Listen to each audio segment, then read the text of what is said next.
How in the hell do you find the gallery that will show your work? Look, this is something a lot of us, including myself, are constantly searching for.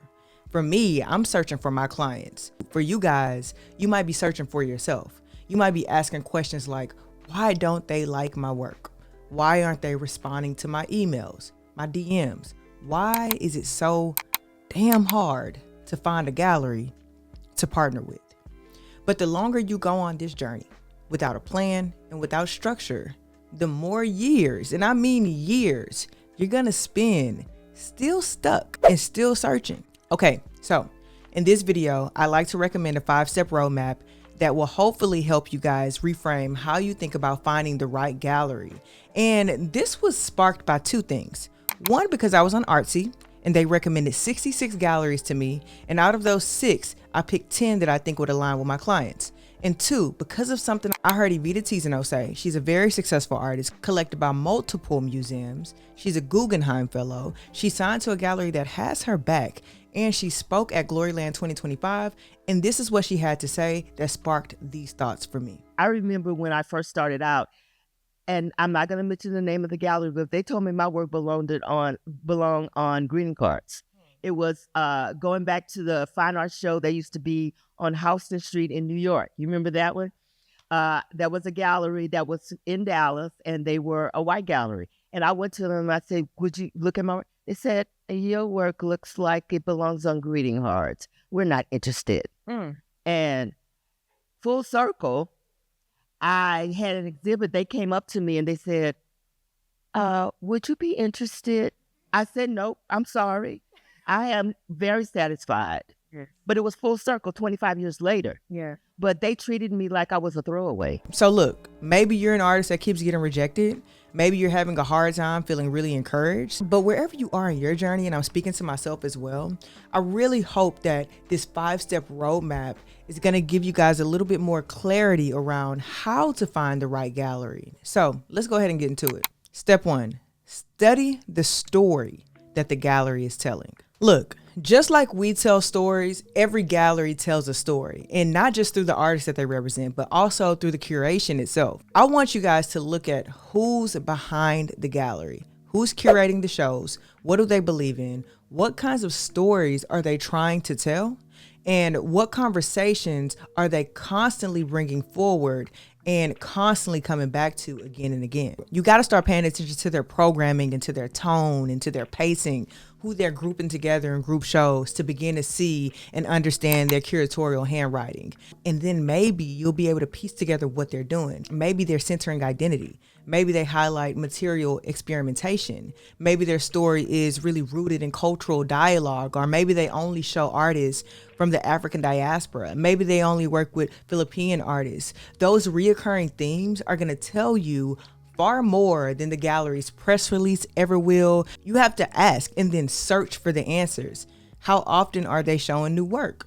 What kind of collectors or press are they drawing? This sort of rhythm, this consistency of their choices becomes their story in their practice. This is where you have to dig and ask yourself, could your work live in this narrative naturally?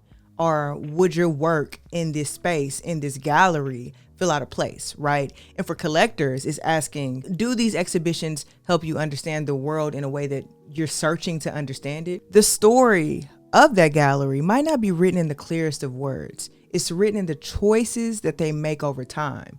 And the more you study that, the more you start to see where you, as an artist or as a collector, actually fit. Step 2, verify their intention and track their direction. Now, every gallery tells you who they are.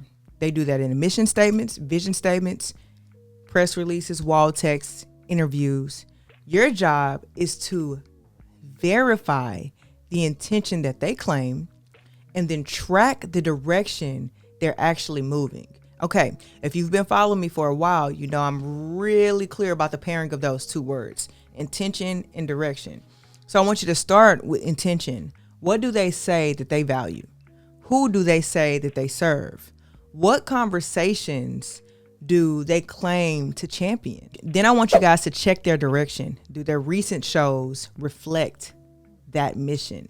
Do their rosters and their pairings, their group shows reinforce those values? Do their fares, their price points, their partnerships move in that same lane? How clear and truthful are they being in their intention?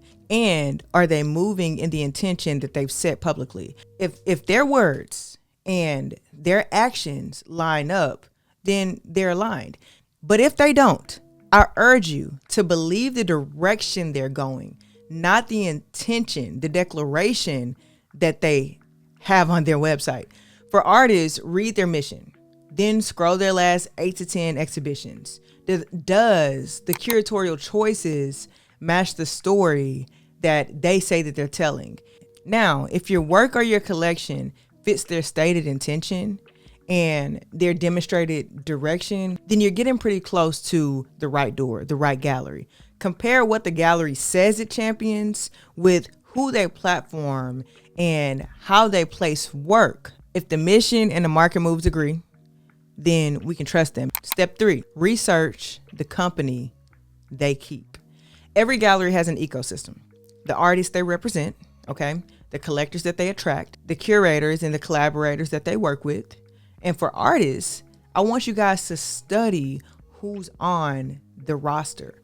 What level are these artists? Are they emerging? Are they mid-career? Are they blue chip?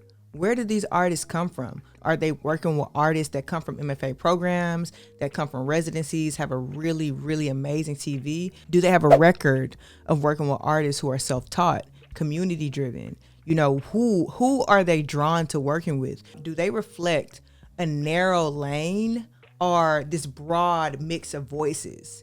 Then I want you to look at style and story. Are these artists, are they representing and exhibiting artists whose language aligns with yours? Would your work complement what they're already building, or would it compete with it? None of this is about gatekeeping, right? It's about awareness of if you are actually the right fit for one another. And when you understand who they champion, how they champion them, then you'll know how you might fit into the larger conversation of their intention, of the direction that they want to go. For collectors, notice the kind of artists that they platform and the circles that are orbiting their openings. Is this even a space for you? Is this a space for discovery? Is this a space for prestige? Is it both? Understanding the company that they keep is going to show you the kind of culture that you're about to step into. Step number 4, learn how they connect and how they communicate. Every gallery and their directors and their curators have their own rhythm of how they engage with the public. And you're going to find that some of them are visible, some are conversational. Some of them you'll see on social media. They might follow you. You might see that they engage, but then you have others who move very quietly and they rely on introductions and relationships that are built over time. You want to learn how these galleries communicate before you reach out. Do they announce open calls or do they prefer referrals? Are they consistent online or does most of their activity happen in person? What does their communication style look like? What tone do they use when speaking about their artists? Do they actually verbally speak about the artists? All of these galleries are communicating in different ways, and the way that they communicate sort of tells you how to communicate with them. Understanding how a gallery connects is going to help you show up with respect to that gallery and clarity, and you'll know whether to email them, to show up at an opening. But if you do show up at an opening, I still want to urge you not to talk about your work. But if you're a collector, it's a little bit different. Talk about your collection and your engagement with the work that's on view. But what you could also do is just simply study from afar until it's time for you to show up. Accessing some of these spaces isn't about forcing an entry. It's really more about matching the rhythm of the space, the rhythm of the gallery, so that when connection actually happens, it happens naturally. Now, step 5 might seem like it's not the most important, but it most absolutely is. Step 5 is to know when you're ready as an artist or as a collector to approach. The final step is about timing, and it's also about your capacity. You can admire a gallery's story, you can admire their intention, You can admire how they communicate. You can feel in full alignment, but alignment also requires on your readiness. So you need to ask yourself, do you have a consistent body of work or a clear collecting focus? Do you have the financial, the emotional, or the logistical capacity to maintain the relationship? And I say that even as an artist, because if they like your work and then they need you and you guys start talking about being in a group show and they need 3 works, but you have no money, even as an artist, ask, do you have the financial, emotional, and logistical capacity to maintain this relationship? And I think that's something I need to break down in another video, but I want you to just think about that. As an artist, do you have the money to put on a show? Do you even have the money to complete 3 works and possibly get them framed if you need to, if the gallery's not going to take care of that? You got to think about the capacity that you have to actually be in the spaces that you're desiring to be in. Are you ready? What's your readiness meter looking like? But for collectors, I mean, the same question. You could definitely be exploring, and there's nothing wrong with exploring. But before you start engaging so heavily, do you have the capacity to collect what's in front of you? An artist, ask yourself, can you sustain the visibility or the pace that this gallery might demand from you? You got to be honest about where you are, and your capacity is going to protect you. And being honest about your capacity is going to protect you from disappointment and from disappointing others and ruining relationships. When your readiness meets the rhythm that they are in, that's where a real partnership can happen. And that's when alignment can turn into this really, really special momentum. Now, if you want to see how I actually apply this framework, that's all going to be inside my Patreon. In there, I'm going to go over 10 out of the 66 galleries that Artsy shared with me, and how I use this exact roadmap to kind of narrow down and really study what fit the artist that I'm currently working with. You'll see firsthand how I evaluate the story, the intention, the community, the connection, and then the readiness of the artist, not in theory, but in real time with a real artist. So if you're in the Building Glory tier on Patreon, that's where you'll find that particular breakdown, gallery by gallery, along with the full worksheet, so you can follow the same process for yourself. When you take the time to study and verify, do your research, learn and assess, you stop chasing all the opportunities that you think are in front of you or that you think are passing you by, and you start choosing with clarity. And that's when discovery becomes this really special direction, but you don't want to overdo it. And speaking of overdoing it and just having so much exposure and visibility, if you didn't see last week's video, click above me and I want you guys to go watch that. Now, if you're really, really, really ready to just start building your own process, a process for discovery and alignment and growth, I've created so many tools inside the Glory Collective on Patreon to help you do exactly that. I want to go over what those tiers look like, and what's going to be in the offerings for this particular week, and also just what you can expect overall. So in Starting Glory, which is the base tier, it's $7 a month.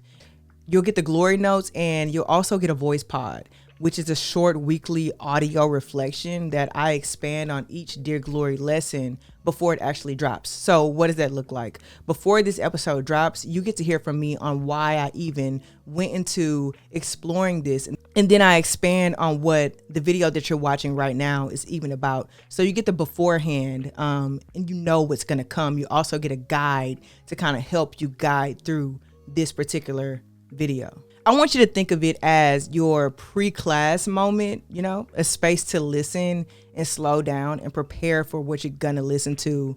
So you can kind of make sure that you have a focus within your practice for the week.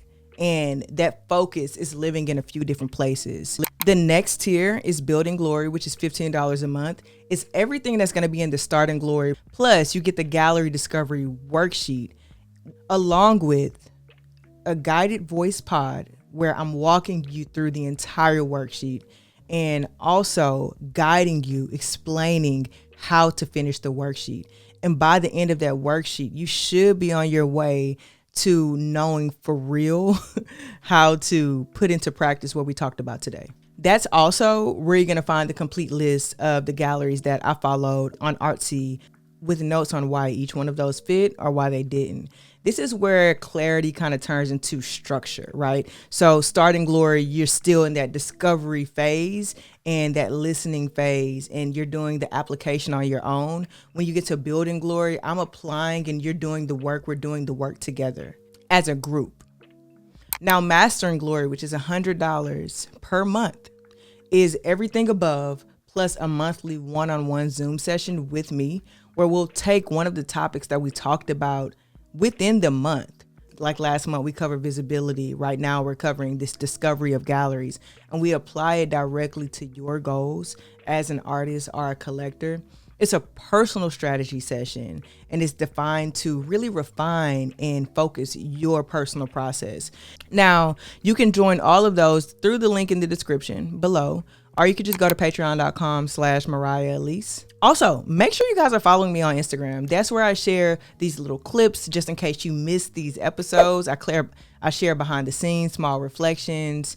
I'm sharing whatever. I'm sharing everything on Instagram. It's Instagram. So it's there to keep you guys engaged throughout the week, other than this just one-off video. And I want y'all to keep Gloryland 2026 on your radar, because I am actively planning it right now, and it's going to be more intentional and more immersive and more collaborative than it was this year. If you're ever wanting to experience these talks and the conversations I have with others in person, that's where all of that is going to come together. If you haven't seen any of the panels from 2025, I want you guys to click the link above me right now, and you can listen to those. They were some of the most insightful conversations I've ever heard/had. Look, to close this out, I want to tell you guys to remember that not every gallery is going to be for you, and that's okay. It's cool. You just keep looking and being on a search for who you're going to be a good partner to, and who you think will be a good partner to you. Keep in mind, y'all, it's all about the story, not the glory. All right, Glory Gang, I'll see y'all next week. Glory Gang. Glory Gang? I was saying glorifiers, but I don't really feel that. Never felt it. Glory Gang? Are we Glory Gang? Peace.